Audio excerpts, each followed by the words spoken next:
So, I couldn't think of what to call my presentation this morning, but one of the things which we're going to be talking about throughout the course of the day is, we had this lovely phrase, I think, in the, 20 years ago we first came up with it, it's just lipstick on a pig. I think we're getting to a point where is that lipstick still actually doing its job? So without further ado, we have the slides up. So there's been like 5 big seismic disruptions that I've counted in my career. And one is the wheel, it got us moving. The second one, which was a disruption, which was really driving radical change because of innovation, was the steam engine. It really gave us that first big dose of power. We could really move fast, we could do a lot of new things, we could power water as well as steam engines, etc., boats, that sort of thing. Then we had, I think, the third big disruption, which is electricity, which gives us light. And that obviously gave way to the invention of the microchip and ultimately the internet, which gives us data. Now we've reached the 5th disruption, which is really Gen AI, or whatever it ends up being called in the future, but it actually creates content. Right? We are now in a situation where we are creating content to the point where if I get another Dell E prompt from somebody who thinks they're being very clever, I'll say, I think we're getting a bit bored with that. But it creates content, and it's the ability to create content which is having a seismic impact on our industry of services, technology, and operations. So let's think a bit more about where we've come from. 2023 was really all about the what. It was the, what is AI? We have AI, which has a subset of machine learning, which has been around for 20 years as well, in terms of computers being able to learn and reciprocate and replicate, etc. And then this Gen AI, which is really a subset of ML when you think about it, which takes us to this year, and this year's a bit more about the why. We've been asking a lot of questions about why are we obsessed with a technology that's only been around for 18 months, and our data's already showing it's a lot about prediction, it's a lot about personalization, productivity, which is now obviously a very key topic of interest in our industry, that's really impacting it, and then 2025, which is really going to be about the how. How do we pay off our debts across skills, our process, our technology, our data, and our culture to actually find real value from this. We've talked a bit about the hockey stick type curve that is making a real impact, which is the global enterprise era, we're calling it now. Everything up to about pandemic and a little bit beyond. We learned how to do things more centralized, a little faster, a little quicker, more electronically. We leveraged the internet extremely well. We jumped on methodologies like Lean and Six Sigma, DevOps, something called AI Ops you've probably heard about. And we learned how to source talent from all around the world very, very effectively to the point where we've made it an art form. Then we got on to the next phase of lovely innovations, RPA. I remember us being the first analyst firm to write about this in 2012, and saw that lead into data processing capability, technology, process mining. Every CFO I've spoken to loves their process mining capability. And then obviously we're getting into machine learning and Gen AI. But when we look at this, just doing things a little faster, a little quicker, more incrementally, we're really just layering on more and more complexity over an infrastructure and a process flow, which sometimes is the same as what we were doing, the Second World War, for Christ's sake. So where is the hockey stick coming from, and how is it going to drive real change? And this is where we're seeing service providers offering crazy amounts of productivity off Gen AI. I'm seeing clients go to their service providers and say, hey, we'll renew with you and we'll do it early, but we want 30% of those Gen AI savings. Go figure it out. So there's a lot of tension going on in the industry between, hey, you've got this magic new tech. This can make everybody super smart, super clever, do everything, we do things much faster, more efficiently. Where are the savings? Ultimately, we're in a world of, there's a high degree of trust that's required. There's a high degree of risk on both sides of the equation, and there's a need for much more collaboration. And just here you can see the scale of technology partnerships has become much more important in this generative era than what we saw in the enterprise era. It's a whole host of new firms that have sprung up that you need to get to know. You need to understand what they do, how meaningful are they, how well funded are they going to be around? We've just changed our Gen AI provider already, I think, because a new one came along, which was a little slicker than the one before, a little cheaper as well. So things shift very quickly, and you need partners who can help you think this through, and you need staff who are moving beyond the world of just understanding SAP and Oracle and Salesforce and thinking a bit more about Hugging Face, Llama, Watson X, all these different types of solutions. So you may have seen this that we popped out literally a couple of weeks ago. We've got a vision for services tech for 2030. There's not a lot of method to it. There's a lot of madness to it. And you can see here as we move along the curve, we started really with staff augmentation, whether you're running a shared service or GBS or your outsourcing relationship. Staff augmentation was just all about people, flexible, so getting access to people, and you had control. Then we moved to the world of technology-enabled services, which is a lot of these frameworks you see today rolled out. Every service provider has a branded framework that they like to use, Infosys Topaz, Wipro, Lab 45, you've probably heard of all these types of things. And then we get to platform-led services, where you've actually got built-in delivery platforms that enhance service delivery and efficiency. And you can see Cognizant acquired Trizetto a few years ago. That's a platform within its healthcare operations capability. You've seen Accenture Synops, I think many of you have as well. But this is about integrated platforms, scalability and efficiency. Where are we going next? So those are the current set of solutions that we see in the market. AI-led agentic services. This is really the next phase that takes advantage of Gen AI. There's a lot of large language model capability which fuels these technologies like Lizir, Copilot, Google Gemini, the Einstein agents from Salesforce. Everyone is trying to get in on this in terms of how do you provide more from the same. And this is a big piece of the future as we look out there. Right? This isn't about layering on more and more people and more tech. This is about how do we get more out of the people we've got? How do we make them more efficient? How do we make them smarter? How do I buy I've got 5 super fills as opposed to 10 ordinary fills. So I want people who are really understanding the technology they're using.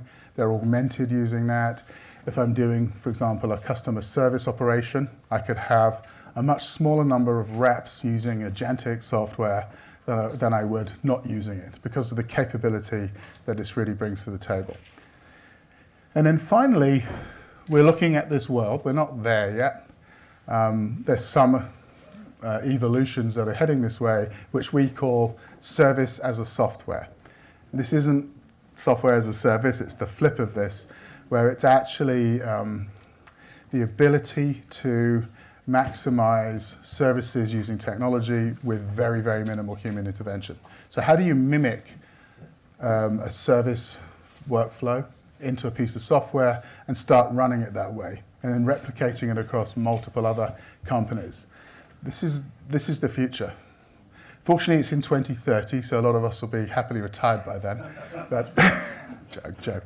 But it is heading in that direction. And that begs the question, us as professionals, what's our role in all this? Well, I think the key is this is about scaling on what we have.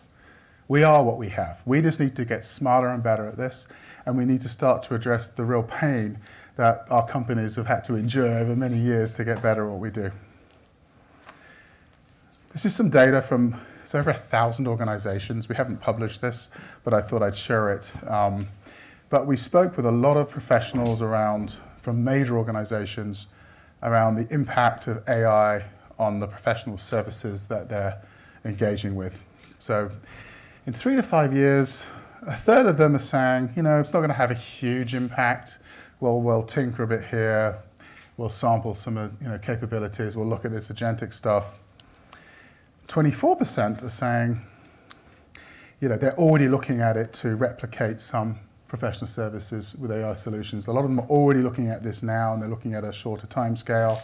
I'm already seeing like a lot of the big four consultants, your EYs, your PwCs, these types of businesses they're under existential threat because of this, because of their model of highly skilled project-based engagements. So they're trying to figure out how do we actually provide services and get ahead of the disruption curve here.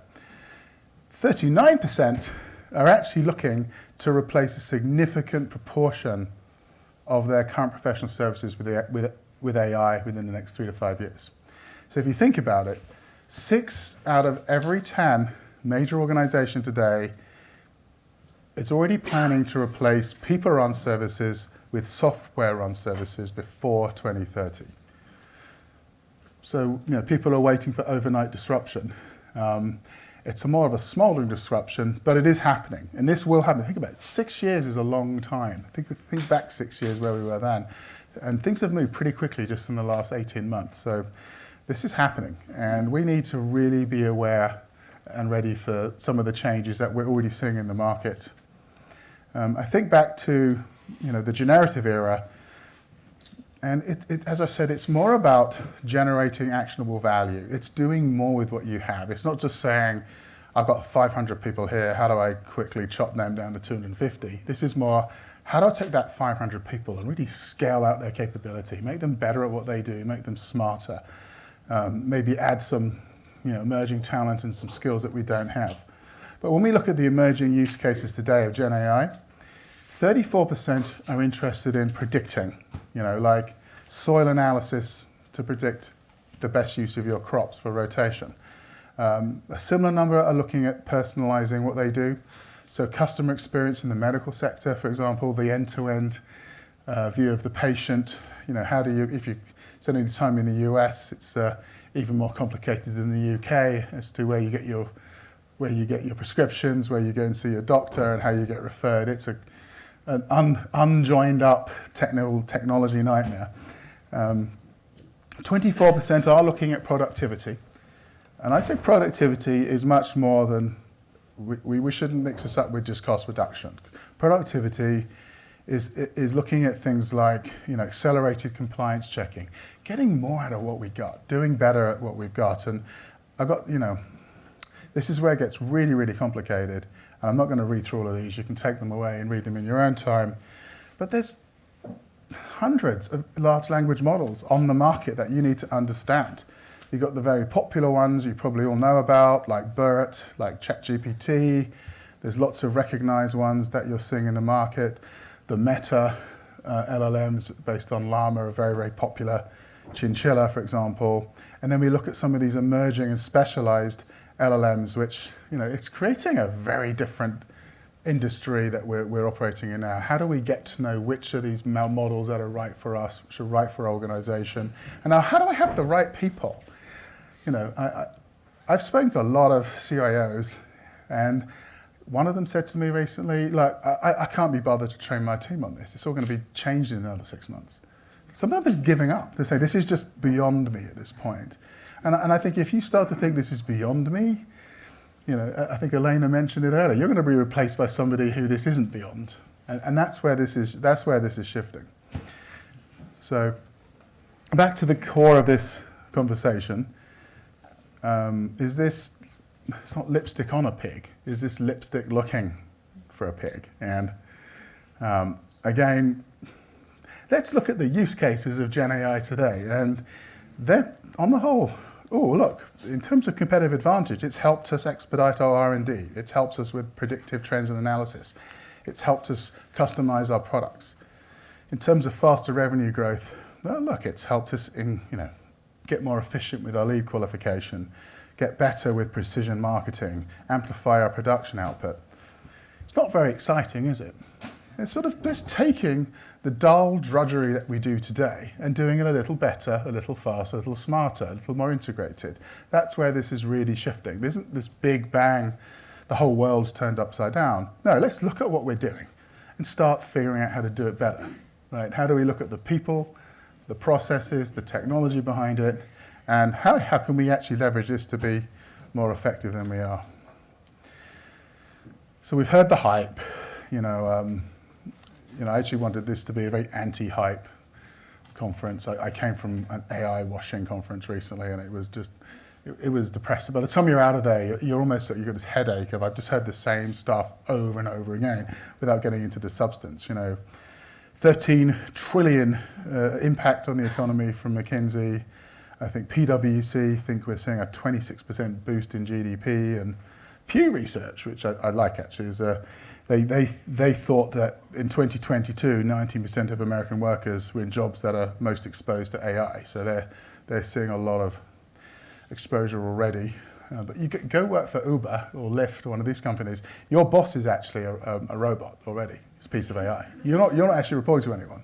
You're being told by this piece of software who to pick up next, where to, when your paycheck is due, all this sort of stuff. Right.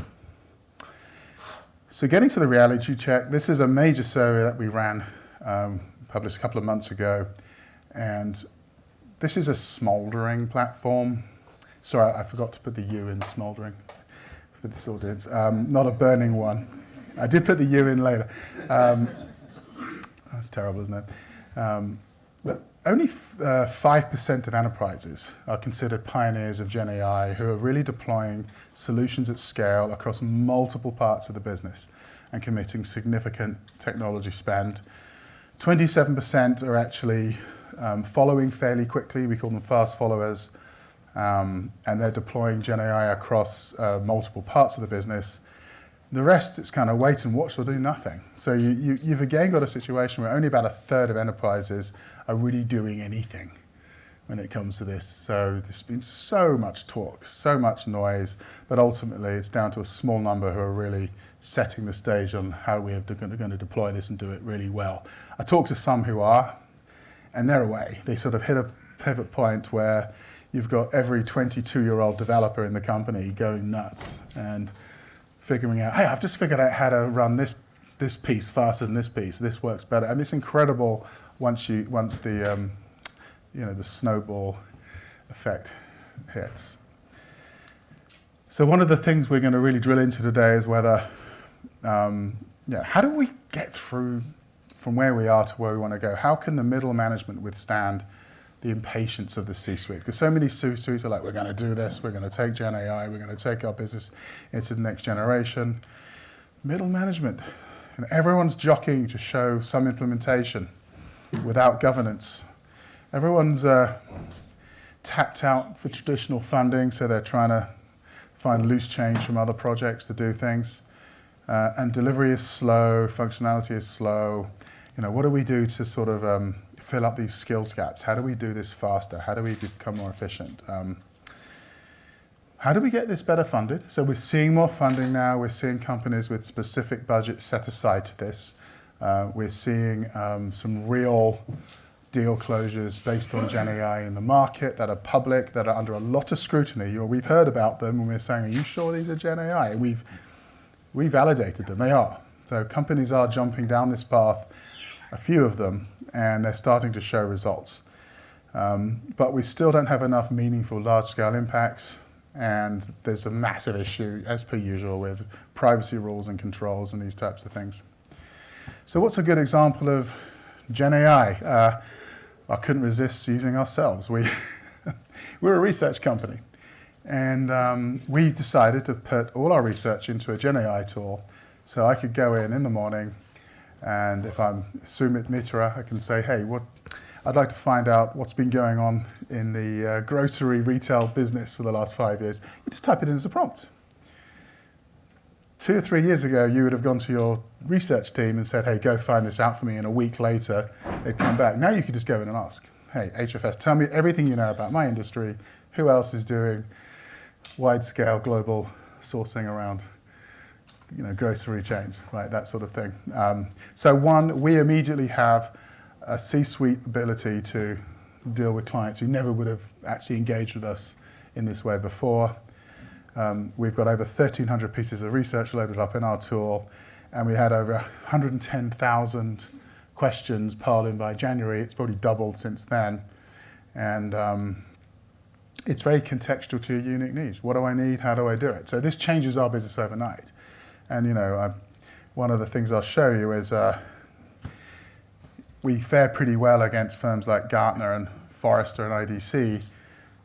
We're way smaller than these big companies, but we're able to go in and attack competitors much bigger than us because we have a Gen AI fueled data platform for our research that makes it far more accessible and scalable than our competitors do. And we can continue to scale by getting more technology, better scalability, better backbone, and adding specific analysts in specific areas as and when we need them. So there we are, using ourselves as the best example, but it's working for us. And it's the reason why we're able to hold conferences like this, because of the way that we're putting people onto our research platform. If we can now cue to a video. I'm Andy Lane from Be My Eyes, and I'm about to take a journey that may change lives around the world. Vision is such a dominant sense for most of us. Our eyes feed us an endless stream of information, but it is somewhat different for me. I'm blind, so I've had to learn new skills and use workarounds to live my life without sight. I still think visually, but I have to build the images in my mind through other means. Today though, I'm experiencing something new. I'm using OpenAI's newest model and voice first interface to imagine the world through a conversation with an AI. Nice sunglasses. They definitely add a cool factor. Oh, thank you. What is in front of me at the moment? You're looking at a beautiful sunny day by the River Thames in London. Right in front of you is the Tower Bridge, one of the most famous bridges in the world, with its majestic twin towers and blue suspension cables. That's perfect. Can you tell me if the bridge is up or down at the moment? The bridge is down at the moment. As the AI is speaking, my mind is building a visual image. I'm now getting a real appreciation of the majesty and scale of some of London's sights as they're described to me. Tell me what you can see. I can see the top of Big Ben peeking through the trees. It's got that classic neo-Gothic design with the recognizable clock faces on each of its four sides. It's such an iconic landmark, isn't it? I can visualize the iconic sights that so many visitors come to London to see. Is the king in residence at the moment? Yes, it looks like the king is in residence right now. The royal standard flag is flying above Buckingham Palace, which is the signal that the monarch is present. How exciting to be there while the king is home. Try and tell me exactly what they're doing right now, please. Right now the ducks are gently gliding across the water. They're moving in a fairly relaxed manner, not in a hurry. Occasionally, one of them will dip its head under the water, probably looking for food, and then pop back up. I even know when a taxi is coming with its orange light on. I think I'll hail it to get home. Yes, I spotted one just now. It's heading your way on the left side of the road. Get ready to wave it down.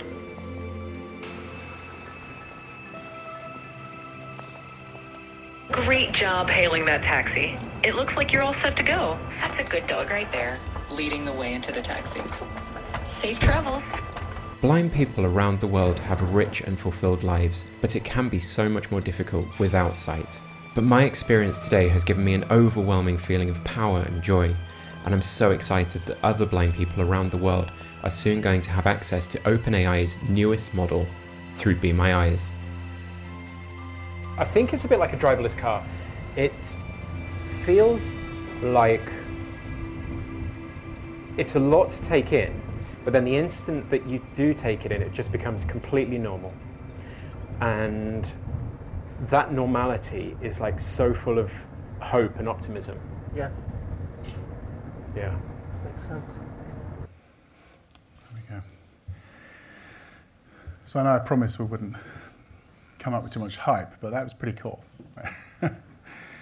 I think the introduction of every iteration now of some of these platforms, large language models, are getting more and more closer to life, more robust, more usable, and more meaningful. I mean, that is something that's transforming the world of people with real sight defects and things. So it makes everything much more human. I think it used to be like, when GPT first came out, it was like texting a friend. But it's like calling a friend. It's becoming much more empathetic. It's real-time, machine-to-machine conversation. The multilingual supports and capabilities are getting so much better as well. And you come off these customer service calls or dealing, and you think, how long is it before I have to keep enduring this pain? I just want to get things done. Having technology that has human vision capability is, really changing the direction of where we're going with many things. The fact it's now being incorporated into the Apple iPhone and Google Android is getting us away a bit from some of this lock-in, and summaries are becoming much more concise and relevant. If you've started using some of these newer tools which leverages technology for your meetings, you're no longer getting this ramble. You're actually getting, these are the 5 things you talked about, Phil. Or if you missed a meeting, here's the summary. It's, other things this can do, as analyst firms, my colleague Saurabh, you're going to hear from soon, he's a bit of a geek with some of this stuff. He literally just takes flat files from Excel, pumps them through, and comes up with really nicely analyzed charts with bullet points and things. That saves hours and hours, days of work. Image generation's getting really, really good, and also the cost of accessing APIs is coming down all the time. So that's becoming less of a sticking point in the conversation.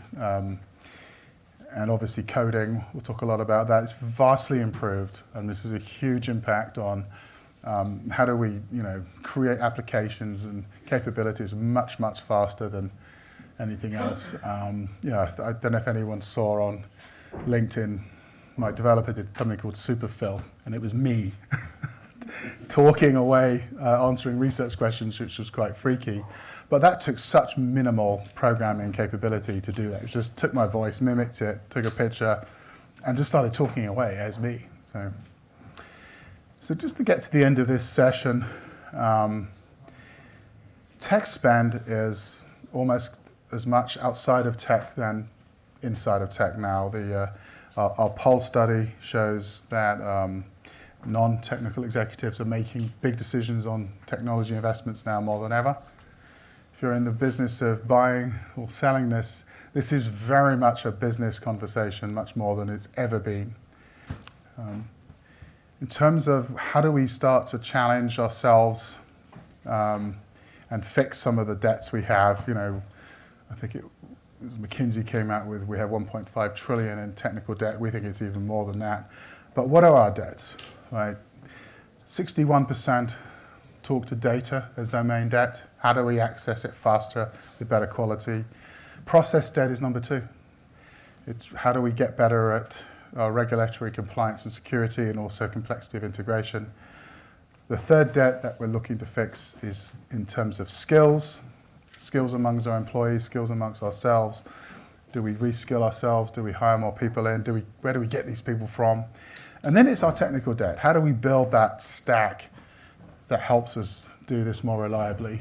That isn't the big nightmare that cloud gave many of us as we tried to move technology into a different place. In terms of, am I going to lose my job? I thought I actually polled my LinkedIn network, 1,100 responses back, saying, why are so many people getting laid off besides cost reduction? And it wasn't companies using AI, it was the fact that skills no longer match needs, and laying off is also quite popular these days, unfortunately. But it was skills no longer matching needs which really jumped out at me. People are losing their jobs, not so much because your company is looking to just save money. They don't think you've got the skills anymore, right? We're going to be replaced by other people who know more than we do, who learnt more than we do. And they may be 20 years younger than us, they could be older than us, right? These are the things that we need to be aware of ourselves as we look at our jobs and getting better. And how do I get these tools, use them to analyze data, use them to personalize, use them to look at my processes, all types of different things. And when we looked at the skills required to be successful in the AI-led era, what we've done here is looked at the business skills needed to drive successful Gen AI initiatives. And right at the top here is the ability to combine business and technology skills together. Then it's understanding AI ethical practices. Down the bottom is communication and collaboration skills. That was coming top 5 years ago. You know, if you went to the World Economic Forum, it was all about communication. Well, obviously, you need to be a good communicator. But now it's how do you combine your business understanding with your understanding of technology? Then we looked at the technical skills needed to be successful with Gen AI, and it was having the ability to be great at data science and machine learning, but also how do you combine technical knowledge with business skills as well? So this is the true coming together of business design, technology enablement. It really is happening. And if you're struggling to do that in your organization, you've got a problem up the top. Because the leadership today, you know, we hear more and more about chief transformation officers, delivery officers. These are people who are really trying to figure this out now and bring the workflow people, the business people together with, do you have the technology backbone? Because we've seen so many solutions in the past die. I remember with RPA, people used to sell RPA as this no-code solution. It wasn't. It got dumped on the CIO to say, hey, go figure this out. And the CIO would run all these little automations. And everyone, it would be like 2 or 3 layers below the senior level who'd actually understand this stuff. And that was, technology goes to die if it gets dumped on the technology people, and the business people just ignore it. Another thing we'll be talking about today is the impact of AI on energy. You can see here, the carbon footprint of GPT-3. This is a couple of years old now, but the emissions were higher on GPT-3 than any other main technology, including, average car usage and things like that. And then the annual electricity consumption of NVIDIA chips is actually bigger than many small nations, including Guatemala and Georgia. So where do we go from here? AI is a smoldering platform. It's not a burning one, but the key is to scale what we have and to improve what we have before we can add more. We can't keep layering on more and more cost onto what we've got. CEOs can't keep running their businesses like this. Let's keep spending more and more every year on software licenses, IT costs, business costs. We need to stem that bleeding and start to scale more with what we have. Less obsession with shiny new things. Enterprises and partners have really got to learn and work together. We need partners who can rise up with us, teach us, train us, innovate with us. It's more than ever before. You saw the shift towards the agentic model and ultimately a service as a software model. You need great partners to get there, to really figure this out. And we're not going to be replaced tomorrow, but I think over a longer period of time, if we don't really get ahead of this, we are going to become dinosaurs. Seriously, we're not getting any younger, all of us, and we've got to truly, figure out the model where we can build out these agentic backbones. We can create smarter versions of ourselves, more electronic versions of ourselves, and just be better at what we do. But let's remember we're only 18 months in, and this is still fairly early days in the speed of change over the last 3 decades. So let's take stock, let's learn and adapt and take some time to adjust. Thank you.